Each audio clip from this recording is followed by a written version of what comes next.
Yo, yo, yo, yo, what's up, comic book reading universe? It is I, your friendly neighborhood comic book reviewer, Stephen Savelli, once again representing hashtag NerdSwag, and I'm here today to bring to you my comic book haul for comics that were released on July 30th, 2014.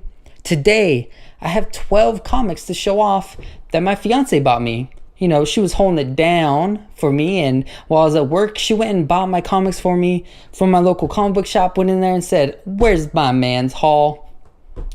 Grabbed it, bought it, and did it right for me. So thank you very much to her. She's awesome, super supportive, so that's cool. But before I get into my haul, I want to make a special announcement, and I want to promote our NerdSwag Nerd Chat that'll be happening this Saturday.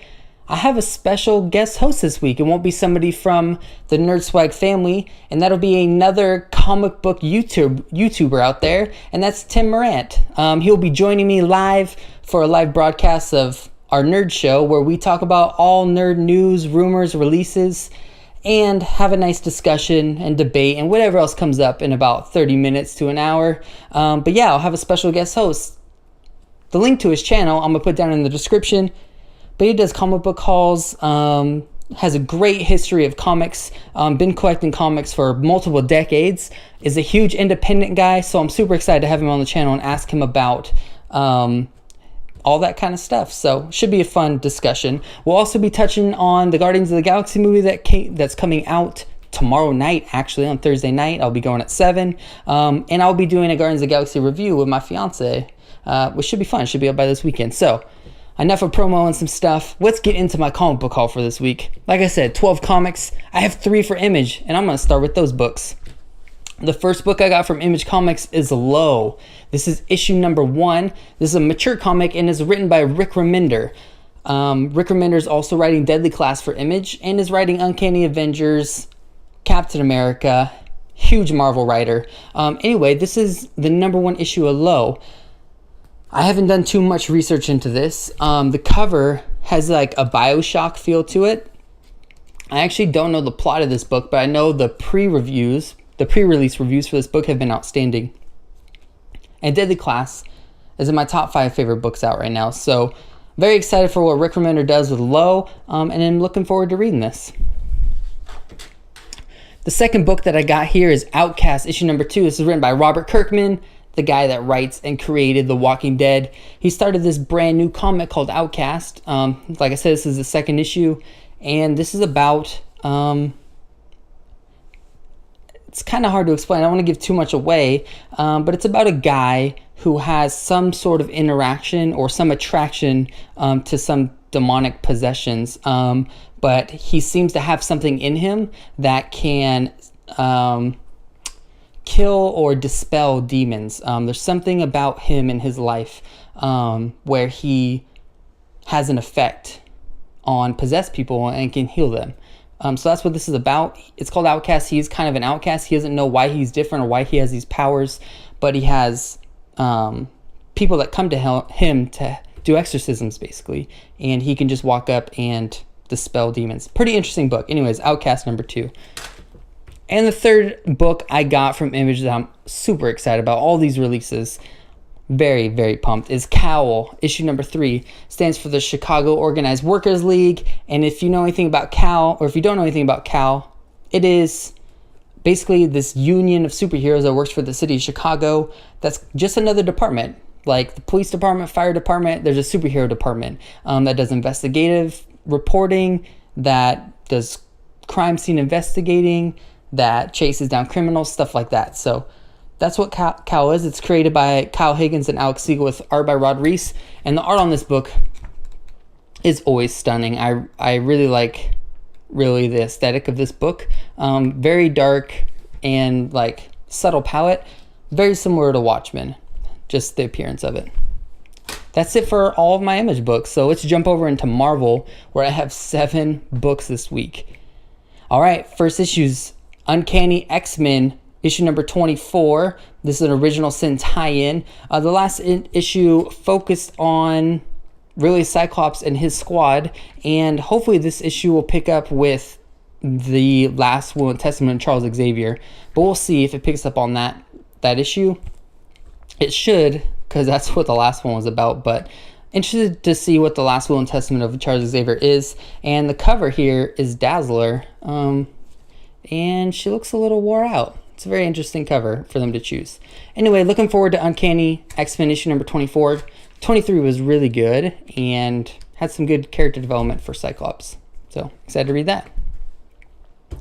Next up, this is not an original Sin tie-in. Most books from Marvel are, but Guardians of the Galaxy issue number 17.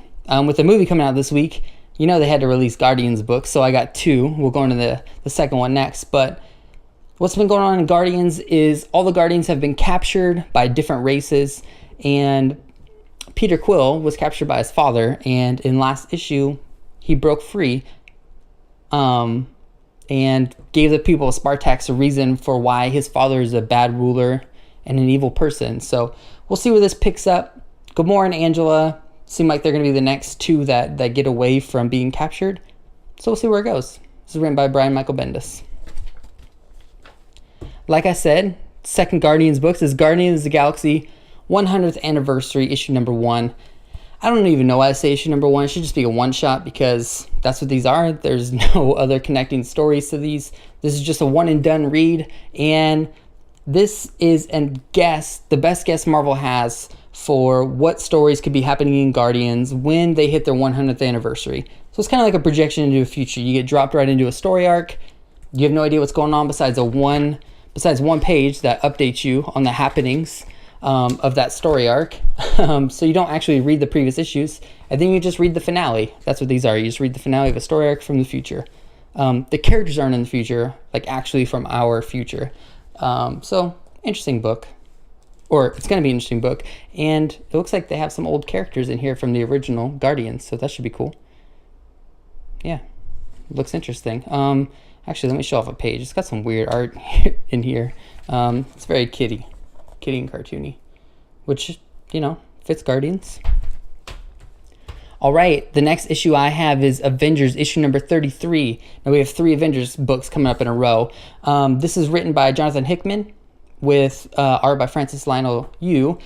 And last issue, Captain America got sent like 50,000 years in the future or some crazy ridiculous number. And yeah, 50,000 years in the future. There's a lot of time travel going on in Avengers and a lot of time travel going on in most of the main events of Marvel right now. The space-time continuum has to break, and there is a story event coming out next year called The End of Time or something like that. And maybe we'll see the Marvel Universe get fixed and people won't be lost at a time. So interested to see where Captain America, what goes on with him 50,000 years in the future. Interesting story by Jonathan Hickman. His stories are always very confusing. All right, and next up is Uncanny Avengers. So we had Avengers. Now we have Uncanny Avengers. This is issue number 22. This is a really, really cool cover.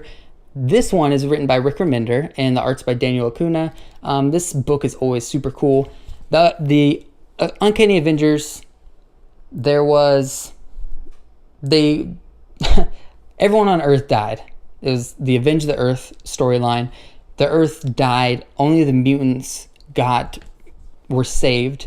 And they find out a way to go back in time to stop the Earth from dying. Well, by doing that, they let Kane get the upper hand on them, which is why he's here on the cover. He helps them go back in time because he wants to rule the Earth. So we'll see what happens with Kang and Uncanny Avengers. The last issue came out, I feel like a month and a half, 2 months ago. I feel like it's been a while since we've read Uncanny Avengers, but really looking forward to this. This is probably my favorite Avengers title out right now. All right, next up is New Avengers, and this one is written by Jonathan Hickman as well. And we have the Justice League from DC fighting the Avengers. That's really what this book is about. The Justice League is called the Great Society, and we have the Illuminati, which is Black Bolt, Namor, Reed Richards, Iron Man, Beast, Doctor Strange, Black Panther. They are fighting the Justice League. That's really what this is Jonathan Hickman's story. And it's pretty interesting. Last issue, they battled it out. They finally got into some fighting. Namor started the fighting because his character apparently has a short temper. So I'm looking forward where this goes. Hopefully the Great Society or Justice League actually get the upper hand first. I'm hoping that something happens where they're in the lead in this fight. In last issue, Doctor Strange really tore him to pieces. But we'll see if the fight continues or if it's really over. So that's New Avengers issue number 21. Whew. And the last Marvel book, dang, Cyclops issue number 3. It's written by Greg Rucka. And Russell Dodderman is the artist. I've really liked Cyclops. It's about a father and son relationship, which I always find cool. And looking forward to reading issue number 3. There's not much to that, except that Cyclops and his father are off in space, flying around, going to different planets. And 16-year-old Cyclops is building a new relationship with his dad and seeing the galaxy. That's what this is. Not too much else to say about that, except I think it's a really good read, and I continue to think that the art is really fantastic. Let me just open this up to a page. This is some pretty cool splash pages in Cyclops. Each issue has had really, really stellar art. So that's my last Marvel book. All right, 2 DC books. Not too much to talk about for these ones. The first one is Batman Eternal. This is written by Half the Planet with art by Half the Planet. It's so convoluted, the storytelling in Batman Eternal. I'm really starting to get pretty frustrated with it. I have been threatening to drop this title for a long time. It is supposedly the title that will be the most important to Batman in the next year, which is the only reason why I'm still reading it. Just very convoluted storytelling. It really bothers me that the writing by society that they have here, where they go through like 5-6 writers, and they all just have a different tone to the characters. I'm just really frustrated by Batman Eternal. Anyway, Batman Eternal number 17.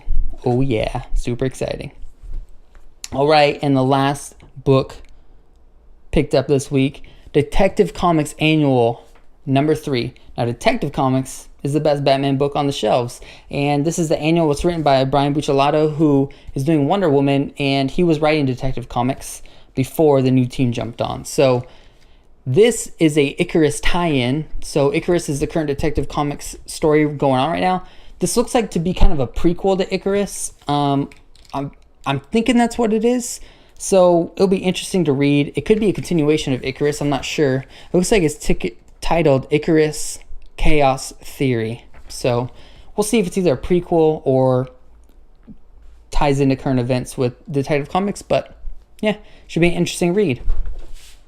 All right, I want to go over my cover of the week, because every week I do my cover of the week and most anticipated title.